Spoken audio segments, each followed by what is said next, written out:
से बिछड़ गईं। हमारी माँ जललोक की रहने वाली थी। वो एक दिन अपने लोक लौट गईं, लेकिन फिर कभी वापस नहीं आईं। हमारे पिताजी कहते हैं उनका जादुई रत्न खो गया था। तब से हम उन्हें खोज रहे हैं। ये मेरे ही पुत्र हैं। समय ने इन्हें कितना बड़ा कर दिया। जल कन्या की आंखें नम हो जाती हैं। वो भावनाओं को रोकती है। यदि तुम्हारी खोज सच्ची है तो तुम्हें कठिन परीक्षाओं से गुजरना होगा। सिर्फ प्रेम ही नहीं, धैर्य और साहस भी चाहिए। हम हर परीक्षा देने को तैयार हैं, बस हमें मार्ग दिखाइए। हमने बचपन से माँ के बिना जीवन जिया है। अब बिना सच जाने वापस नहीं जाएंगे। तुम दोनों के शब्दों में सच्चाई है, लेकिन इस रहस्य का उत्तर मेरे पास नहीं है। तो फिर हम क्या करें? हम किससे सहायता मांगे? एक महान ऋषि हैं, जिनका ज्ञान तीनों लोकों में प्रसिद्ध है। वे तुम्हें तुम्हारी खोज का मार्ग दिखा सकते हैं। कौन है वे? हम उनसे कहाँ मिल सकते हैं? ऋषि वशिष्ठ। वे पर्वतों के बीच अपने आश्रम में तपस्या करते हैं। उनकी दृष्टि भूत, वर्तमान और भविष्य सब देख सकती है। क्या वे हमें हमारी माँ तक पहुँचने में सहायता करेंगे? यदि तुम्हारा हृदय शुद्ध है तो अवश्य। तुम दोनों में अद्भुत साहस है। अपने पिता की सेवा करना और सत्य के मार्ग पर चलना। आप हमें ऐसे क्यों देख रही हैं, जैसे आप हमें पहले से जानती हो? जल सबको पहचानता है और मैं जल की संरक्षक हूँ। देवी, आपने हमारी सहायता की। हम आपका आभार व्यक्त करते हैं। जाओ, ऋषि वशिष्ठ के पास जाओ। तुम्हारी यात्रा तुम्हें सत्य के और करीब ले जाएगी। हम लौटकर आपको अपनी सफलता का समाचार देंगे। और यदि हमारी माँ मिली तो सबसे पहले आपको धन्यवाद कहेंगे। दोनों चले जाते हैं। जल कन्या उन्हें जाते देखती है। आंखों से आंसू गिरते हैं। मेरे बच्चों, मैं तुम्हें पहचानती हूँ, पर अभी सत्य बताने का समय नहीं आया। भाग्य स्वयं तुम्हें सच तक ले जाएगा। माँ और पुत्र आमने सामने थे, फिर भी अनजान। भाग्य ने उनके मिलन को अभी टाल दिया था। भैया, हम कई दिनों से यात्रा कर रहे हैं। न जाने ऋषि वशिष्ठ का आश्रम अभी कितना दूर है, लेकिन मेरे मन में एक अजीब सा विश्वास है, जैसे हमारी मंजिल अब पास है। विवान, जब उद्देश्य सच्चा हो तो रास्ते की कठिनाइयां मायने नहीं रखती। हम अपनी माँ की खोज में निकले हैं, और जब तक सत्य नहीं मिल जाता हम रुकेंगे नहीं। भैया देखो, वो सामने आश्रम दिखाई दे रहा है। शायद यही ऋषि वशिष्ठ का निवास है। हे महान ऋषि वशिष्ठ, हम आपकी शरण में आए हैं। कृपया हमारी सहायता करें। मुझे ज्ञात है तुम दोनों किस उद्देश्य से यहाँ आए हो। तुम अपने अतीत का सत्य जानना चाहते हो। आप बिना बताए ही सच जान गए। ज्ञान की दृष्टि से कुछ भी छिपा नहीं रहता, लेकिन सत्य प्राप्त करने के लिए तुम्हें स्वयं को योग्य सिद्ध करना होगा। हम हर परीक्षा देने को तैयार हैं गुरुवर। कृपया हमें मार्ग दिखाइए। मनुष्य का सबसे बड़ा शत्रु क्या है? मुझे लगता है मनुष्य का सबसे बड़ा शत्रु उसका अहंकार है। अहंकार ही उसे सत्य से दूर कर देता है। उत्तम उत्तर। अब दूसरा प्रश्न, मनुष्य की सबसे बड़ी शक्ति क्या है? प्रेम, क्योंकि प्रेम ही वो शक्ति है जो हर कठिनाई को जीत सकती है। तुम दोनों के हृदय शुद्ध हैं। तुम सत्य जानने के योग्य हो। तुम्हारी माँ जल लोक की निवासी है। वो तुमसे दूर इसलिए हुई क्योंकि उसका जादुई रत्न खो गया था। वही रत्न उसे मानव लोक में वापस आने की शक्ति देता था। तो क्या हम उनसे फिर मिल सकते हैं? हाँ, लेकिन उसके लिए तुम्हें खोया हुआ रत्न ढूंढना होगा। वो रत्न कहाँ मिलेगा गुरुवर? वो रत्न झरने की गहराइयों में छिपा है। उसे पाने के लिए साहस, धैर्य और त्याग की आवश्यकता होगी। ये तावीज तुम्हारी रक्षा करेगा। जब भी तुम्हारा मन डगमगाए, ये तुम्हें सही मार्ग दिखाएगा। गुरुवर, हम आपके आभारी हैं। हम अपनी माँ को अवश्य वापस लाएंगे। दोनों भाई प्रणाम कर यात्रा पर निकल पड़े। अब उनकी यात्रा और भी कठिन होने वाली थी, लेकिन माँ से मिलने की आशा ने उन्हें अटूट साहस दे दिया। आरव और विवन उसी झरने पर जा पहुंचे जो उन्हें वृषि ने बताया था। भैया, यही वो जादुई झरना है जिसके बारे में ऋषि वशिष्ठ ने बताया था। हाँ, देखो, इसकी रोशनी जैसे हमें बुला रही हो। रुको, जो भी इस जल की शक्ति चाहता है उसे मेरी कठिन परीक्षाओं से गुजरना होगा।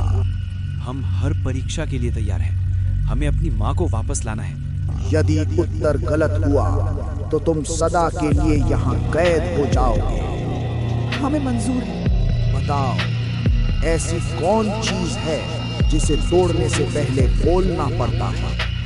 तोड़ने से पहले बोलना पड़ता है। पत्थर नहीं, कांच नहीं। मुझे समझ आया। क्या? उत्तर है वादा। वादा करने के बाद ही उसे तोड़ा जाता है। सही उत्तर। तुम्हारी बुद्धि प्रशंसनीय है। अब दूसरी पहेली। ऐसा क्या है जो तुम्हारा है लेकिन दूसरे लोग तुमसे ज्यादा इस्तेमाल करते हैं? जो हमारा है पर दूसरे ज्यादा इस्तेमाल करते हैं। हमारा घर, हमारा धन। नहीं, मुझे उत्तर मिल गया। बताओ। उत्तर है हमारा नाम। हमसे ज्यादा लोग हमारा नाम लेते हैं। तुम दोनों ने बुद्धि, धैर्य और साहस की परीक्षा पार की है। मैं प्रसन्न हूँ। ये दिव्य मणि लो। ये तुम्हें सत्य तक पहुँचाने में सहायता करेगी। वर्षों की खोज और कठिन परीक्षाओं के बाद आरव और विवान आखिरकार वो जादुई रत्न लेकर उसी झील के पास पहुँचे जहाँ से उनकी कहानी शुरू हुई थी। भैया, यही वो जगह है। बाबा ने कहा था रतन को जल में अर्पित करने से सच सामने आ जाएगा। आज हमें अपनी माँ के बारे में सब सच जानना ही होगा। आरव धीरे से रत्न झील में डालता है। पानी में तेज रोशनी फैलती है। जल की गहराइयों से एक दिव्य रूप प्रकट हुआ, वही रहस्यमयी जलपरी। तावीज चमकने लगता है। इस चमक का क्या मतलब हो सकता है? दिल कहता है यही हमारी माँ है। मेरे बच्चों, अब मैं तुमसे सच नहीं छुपा सकती। तो आप ही हमारी माँ हो? हाँ बेटा, बरसों पहले मैं मानव लोक में तुम्हारे पिता हरिया के साथ रहती थी, लेकिन जादुई रत्न खो जाने से मैं जललोक में फंस गई। मैं चाहकर भी वापस नहीं आ सकी। हर पल तुम सब की याद मुझे सताती रही। तुम्हें मेरे पास लाने के लिए दिया गया था। मैं ही तुम्हारी माँ हूँ। परिस्थितियों ने मुझे तुमसे दूर कर दिया था। माँ, हमने आपको हर जगह ढूंढा। हमें हमेशा लगता था कि आप कहीं न कहीं हमारा इंतजार कर रही हैं। आरव, विवान, अपने बच्चों की खोज में भटकते हुए हरिया भी उसी झील तक पहुंच गया था।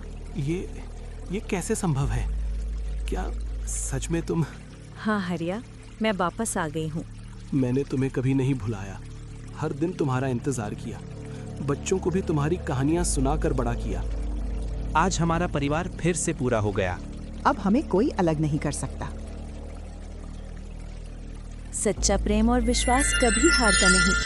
समय चाहे जितनी परीक्षा ले, परिवार का बंधन अटूट रहता है। आज से हम सब साथ रहेंगे, चाहे जललोक हो या मानवलोक। वर्षों का इंतजार समाप्त हुआ। सच्चे प्रेम, विश्वास और साहस ने परिवार को फिर एक कर दिया। यही जीवन का सबसे बड़ा जादू है, परिवार का साथ। परिवार के मिलन के बाद भी एक प्रश्न बाकी था। क्या जलपरी जललोक और मानवलोक के बीच यूं ही बंधी रहेगी? इसका समाधान पाने के लिए पूरा परिवार ऋषि के आश्रम पहुंचा। हे ऋषिवर, हम फिर से साथ तो आ गए हैं, लेकिन ये जादुई रत्न ही हमारी खुशियों का कारण भी है और डर भी। कृपया मार्ग दिखाइए। गुरुदेव, हम अपनी माँ को फिर कभी खोना नहीं चाहते। कोई ऐसा उपाय बताइए जिससे हमारा परिवार हमेशा साथ रह सके। इस रत्न में अपार शक्ति है, लेकिन यही शक्ति तुम्हें बार बार अलग भी कर सकती है। जहाँ जादू होता है वहाँ परीक्षा भी होती है। एक ही मार्ग है, या तो जलपरी जललोक लौट जाए या ये रत्न सदा के लिए नष्ट कर दिया जाए। यदि रत्न नष्ट हो गया तो मैं हमेशा के लिए मानव बन जाऊंगी और कभी अपने जललोक वापस नहीं जा सकूंगी। जलपरी के सामने कठिन निर्णय था, अपना पुराना संसार या अपना परिवार। मेरे लिए सबसे बड़ा सत्य मेरा परिवार है। मैं अपने बच्चों और पति के साथ रहना चाहती हूँ। मैं मानव बनकर जीवन जीने को तैयार हूँ। तुम्हें कोई त्याग करने की आवश्यकता नहीं। नहीं हरिया, ये त्याग नहीं, मेरा सौभाग्य है। जलपरी के निर्णय के बाद ऋषि ने रत्न अपने हाथों में लिया। मंत्र उच्चारण करते रत्न को नष्ट कर दिया। ये रत्न अब किसी को अलग नहीं करेगा। आज इसकी शक्ति यहीं समाप्त होती है। रत्न के नष्ट होते ही जलपरी का शरीर चमक उठा और वो हमेशा के लिए एक साधारण मानव स्त्री बन गई। अब मुझे जल की और खिंचाव महसूस नहीं हो रहा। अब तुम पूर्ण रूप से मानव हो। तुम्हारा जीवन अब केवल तुम्हारे परिवार के साथ है। माँ अब हमें कभी छोड़कर नहीं जाएंगी। अब हमारा परिवार हमेशा साथ रहेगा। आज मेरा घर सच में पूरा हुआ है। प्रेम ही सबसे बड़ा जादू है, जिसने हमें फिर से एक कर दिया। समय बीतता गया। परिवार प्रेम, विश्वास और खुशियों के साथ जीवन बिताने लगा। वर्षों बाद हरिया फिर उसी झील पर आया जहां से उसकी जीवन यात्रा शुरू हुई थी। यहीं से सब शुरू हुआ था, जादू, प्रेम, बिछड़ना और फिर परिवार का मिलन।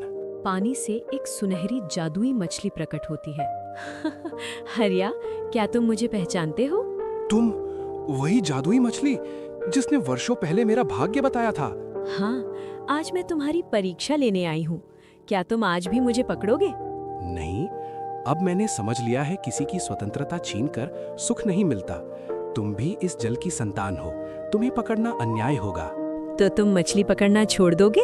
हाँ, अब मैं जीवों को कष्ट देकर जीवन नहीं जीना चाहता।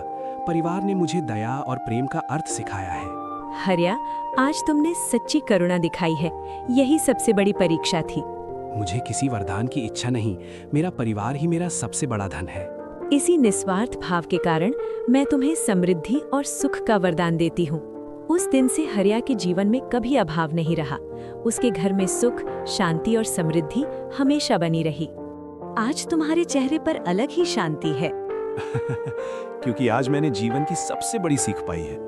दया और करुणा से बड़ा कोई जादू नहीं। जो दूसरों के जीवन का सम्मान करता है, प्रकृति स्वयं उसे आशीर्वाद देती है।